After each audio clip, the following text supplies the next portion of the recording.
오늘부터 대출이 중단되었습니다. 그럼 집값은 어떻게 되는 거지? 안녕하세요. 메신저 조용아입니다. 일단 내용 같이 공부하기 전에 지금 진행 상황을 좀 빠르게 전해드리도록 하겠습니다. 오늘 전해드릴 포인트는 두 가지인데요. 이제 첫 번째는 다주택자 대출을 이제 전면 중단했습니다.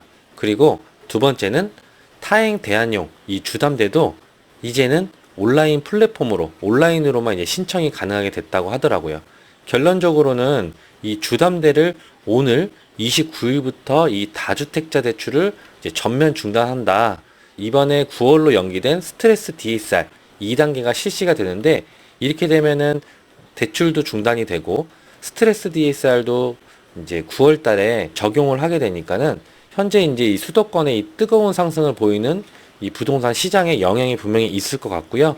또 급격하게 온도가 식을 수도 있지 않을까 하는 우려의 목소리도 많이 나오고 있습니다. 왜냐면 우리나라 이 주택 구입자 90%가 레버리지를 통해서 주택 구입을 하는데, 이게 하반기부터 대출 총량을 줄이고 대출 제한이 된다면 집값의 향방이 우리도 어느 정도는 또 예상하고 준비할 수 있을 것 같거든요. 그만큼 내 집 마련과 이 투자를 하는 데 있어서 대출은 굉장히 중요한 요소인데, 왜 갑자기 국민은행에서 29일 대출을 조이면서 줄이는 건지 같이 공부하면서 이야기해 보겠습니다.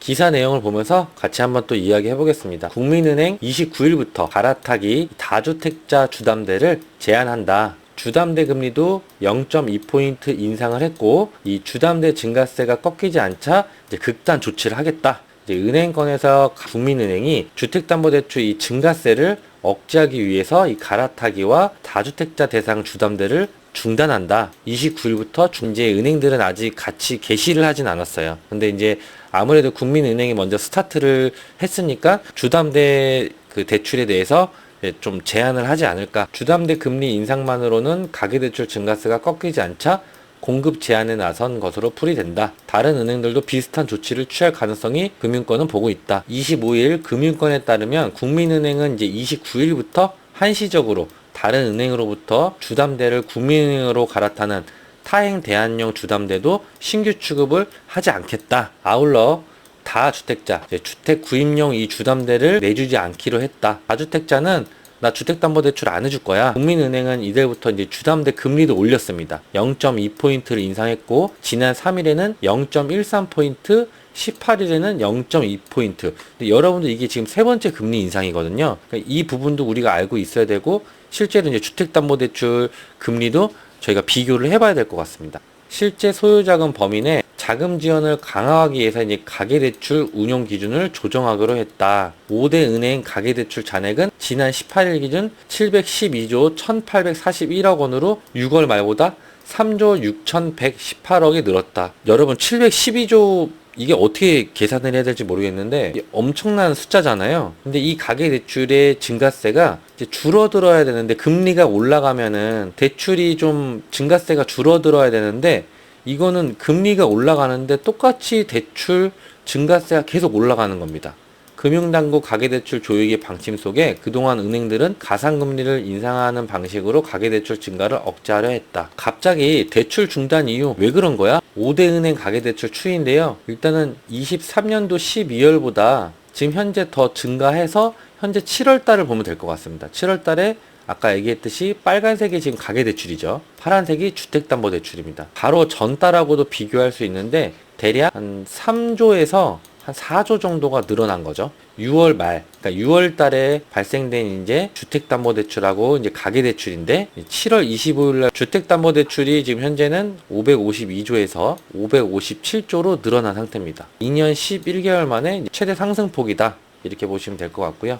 올해 정책경영 목표치가 12조 5천억 원이었어요. 두 번째 보시면 올해 상반기 5대 은행 가계대출 증가액이 16조 원이 됐어요. 그러니까 나는 12조 원 5천억만 올해 경영 목표치였는데 이미 가계대출 증가액이 16조 원이 된 겁니다. 금융감독원이 이제 다급함에 은행장들을 긴급 소집해서 검수를 하겠다. 너네들 한번 은행 털어볼 거야. 왜 이렇게 계속 대출이 무분별하게 증가하고 있는 거야. 너희들이 그냥 해준 거 아니야? 너희들은 뭐 불법으로 한 거 아니야? 이런 것들로 인해서 이제 검수를 하겠다. 이렇게 이제 엄포를 놓은 거죠. 무엇 때문에 대출이 증가했는가? 공부하면서 좀 느낀 점을 또 보면은 좋을 것 같아서 제가 나열을 해봤는데요. 첫 번째는 정부가 지원한 이 디딤돌과 이 버팀목이 좀 문제가 됐다. 저금리 정책 대출 상품의 완화가 오히려 이 대출 증가하는데 이 트리거 포인트 역할을 했다. 두 번째, 스트레스 DSR 시행을 9월로 연기한 것도 굉장히 한몫을 했습니다. 이 9월달로 연기한 걸로 인해서 주택을 구매하려는 이 심리 자체가 조금 조급해지고 좀 불안해진 심리를 불을 지피지 않았나. 9월달에 스트레스 DSR이 시행되니까 내가 이거 스트레스 받기 전에 미리 좀 땡겨서 대출을 받아야겠다. 주택을 구입을 할 예정이었으나 스트레스 DSR이 오기 전에 내가 미리 좀 주담대를 신청을 해야겠다. 이렇게 해서 좀 영끌족이라든가 아니면은 내 집 마련을 하려는 실수요자들조차도 이제 너도 나도 이제 갑자기 대출을 받으면서 집을 구매한 거죠. 세 번째, 마지막 영끌족과 이 막차 수요, 이 실수요죠. 이 불안 심리와 이 공포 심리가 활성화돼 버렸다. 네 번째, 집값이 계속 오른다는 이 페이커 뉴스도 여기 전체 이 세 가지 중에 또 한몫을 한 거죠. 다섯 번째, 최근 서울에서 5월, 6월 거래량이 5천 건이 넘어가면서 이 상승 기류로 판단을 해서 실수요자가 들어온 걸로 보여진다.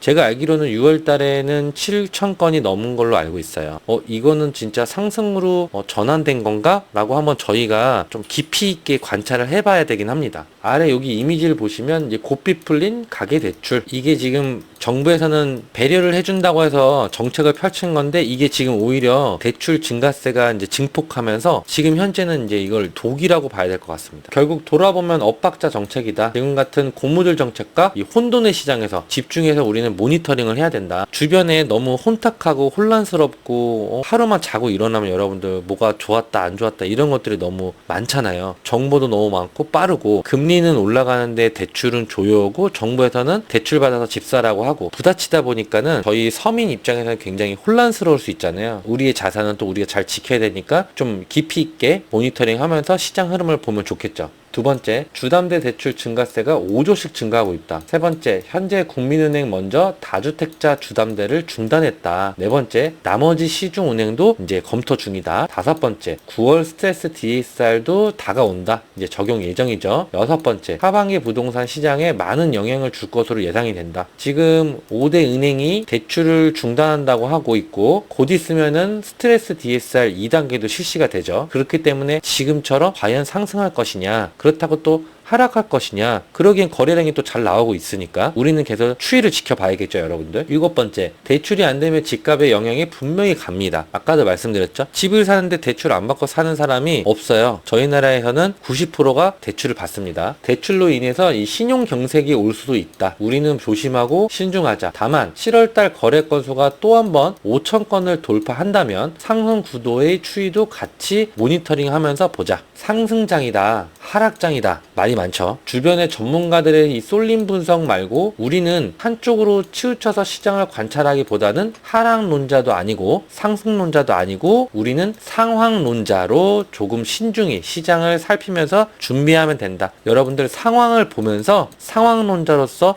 좋으면 좋은 대로 지금 내 집 마련을 구매해야 되는 시기구나, 또는 상황이 좋지 않으면 지금은 조금 기다렸다가 내 집 마련을 조금 뒤로 밀었다가 매수 타이밍을 좀 지켜보자. 이렇게 보시면 좋을 것 같습니다. 혼탁한 상황에 우리 애독자님들은 조급해하지 말자. 메신저 조용화가 모니터링 열심히 해서 신속하고 건강한 상황을 전달해 줄 거다. 절대 우리는 조급하게 시장을 보지 말자. 꼭 명심하셨으면 좋겠습니다. 오늘은 가계대출과 이 주담대 대출의 이제 무분별한 대출들이 좀 독이 된 것 같기도 하고요. 물론 좋은 취지로 정부에서도 했겠죠. 어쩜 이 비축제의 풍선이 자칫 터져버려서 신용경색이나 이 신용 부작용이 또 찾아올 수도 있잖아요. 거기에 우리는 또 여러 방면으로 진행되는 상황들 보면서 우리의 자산을 잘 지키면 좋을 것 같습니다.